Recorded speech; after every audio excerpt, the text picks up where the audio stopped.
the way we define success is power and money.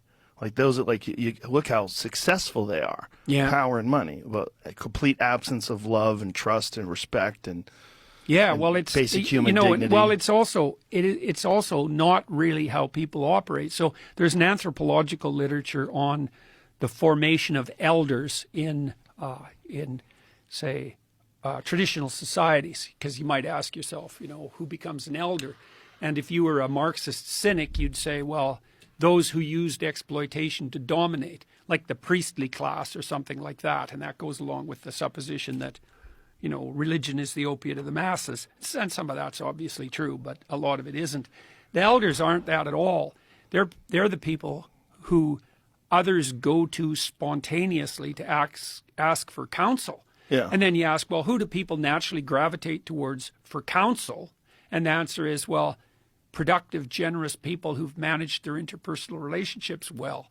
Because who the hell else would you go ask for advice if you had any sense? Like you might go ask the local dictator and kowtow to him if you need a favor to take somebody out. But if you're actually asking for counsel, you're going to ask someone who's decent and who's generous and who plays a reciprocal game. And it's also the case, this is worth knowing too, the problem with a power game is that it's not playable, not in the final analysis. So Frans de Waal, the Dutch primatologist, has showed even pretty clearly in chimpanzees, you think the roughest, toughest chimpanzee rules the damn roost and he pounds everybody flat and he gets access to the females. And there's a little bit of truth to that because female chimps aren't sexually choosy, but the male chimps will chase weaker males away from them.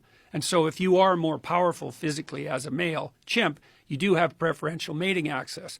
But the problem with being a brute, even if you're a chimp, is that you have an off day and two of the chimps that you oppressed band together and tear you into pieces. And so what de Waal found was that in chimp troops, the stable alpha can sometimes even be the smallest male of the troop. He'll ally himself with some of the dominant females and makes networks that are essentially friendships, reciprocal friendships. And that gives him a stable position, not of power, but of authority. And that's definitely the case in functional human societies. It's not based on power. Now, it's tricky because if it degenerates, then it degenerates into a relationship of power. And so that means the critics who make the claim that everything's about power are right in some sense when they're talking about nothing but corruption, but they're really 100% seriously wrong about the idea that it's power relation that constitutes the basis for the organization of any social interaction. It doesn't work in your marriage, doesn't work with your friends, doesn't work with your children, doesn't work with your business partners, doesn't work with your customers. It doesn't work with politicians, although here's another twist that's complicated. So imagine you have a population of people who basically cooperate reciprocally. So, I do you a favor, you do me one, and maybe we figure out how to advance each other across time. That's a good game, right? Fair trade plus advancement. That's a good definition for a good marriage. Okay, but now you have a community of people like that together. Okay, now it opens up an ecological niche, and the niche is psychopathy. And the psychopath comes in and pretends that he's a productive, generous reciprocator, but he's not. He's just an instrumental manipulator. But he can get away with it because there's enough wealth generated by the cooperators, the honest cooperators, so that there's a space for someone to exploit the system. And that stabilizes at 4% of the population. So, across the world, 4% of people are close enough to clinically diagnosable psychopaths. And that's probably better than being, paralyzed by fear and anxiety and just staying in your bed. It's better in terms of reproductive success, let's say, and maybe even success in general. But it's not a good game because in the real world, most psychopaths get found out pretty quickly. So, you can screw somebody once and maybe twice, but then they figure it out and then word gets around. And so in the real world, two things happen. Psychopaths have to be itinerant so they can find new people to exploit. And the other thing that happens is generally non-psychopathic males who are fairly aggressive keep the psychopaths under control. And so part of the reason that women like men who have some capacity for aggression but who are still productive and reciprocal is that men who are productive and reciprocal who have some capacity for aggression can keep the real monsters at bay. So it's hard on women, because they have to navigate that really thin line between productive generosity and the capacity for aggression. That's a really tough thing to navigate. That's basically the story of Beauty and the Beast, the Disney movie, right? Because Gaston is a narcissistic psychopath.